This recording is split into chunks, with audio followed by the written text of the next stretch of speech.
ഛത്തീസ്ഗഡിൽ സുരക്ഷാ സേന 12 മാവോയിസ്റ്റുകളെ വധിച്ചു. ബീജാപൂർ ജില്ലയിലെ വനമേഖലയിലായിരുന്നു ഏറ്റുമുട്ടൽ.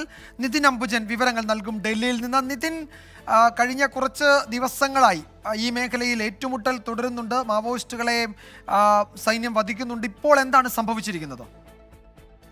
കഴിഞ്ഞ ഒരു മാസത്തിനിടെ ഇതിപ്പോൾ മൂന്നാം തവണയാണ് ഇത്തരത്തിൽ ബിജാപൂർ മേഖലയിലും സൈന്യവും അതോടൊപ്പം തന്നെ മാവോയിസ്റ്റും തമ്മിൽ ഏറ്റുമുട്ടൽ നടക്കുന്നത്.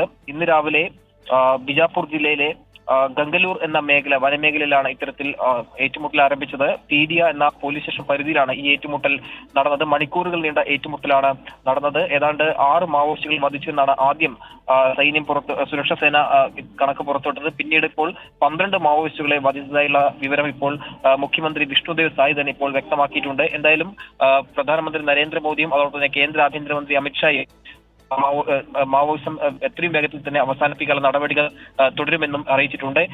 ഈ വർഷം ഇതുവരെ 103 മാവോയിസ്റ്റുകളെ വധിച്ചു എന്നാണ് ഇപ്പോൾ സർക്കാർ ഏറ്റവും ഒടുവിലെ കണക്ക് പുറത്തുവിട്ടിരിക്കുന്നത്. ഏതായാലും ശക്തമായ നടപടിയുമായി മുന്നോട്ട് പോകുമെന്ന് സുരക്ഷാ സേന വീണ്ടും ആവർത്തിക്കുന്നു. ഇന്ന് മണിക്കൂറുകൾ നീണ്ട ഏറ്റുമുട്ടലിനൊടുവിലാണ് ബിജാപൂരിലെ വനമേഖലയിൽ സുരക്ഷാ സേനയും അതോടൊപ്പം തന്നെ മാവോയിസ്റ്റുകൾ തമ്മിൽ ഏറ്റുമുട്ടലിനൊടുവിൽ 12 മാവോയിസ്റ്റുകളെ സുരക്ഷാ സേന വധിച്ചത്. 12 മാവോയിസ്റ്റുകളെ ബീജാപൂരിലെ വനമേഖലയിലെ ഏറ്റുമുട്ടലിൽ വധിച്ചു എന്നാണ് സുരക്ഷാ സേന ഇപ്പോൾ അറിയിച്ചിരിക്കുന്നത്.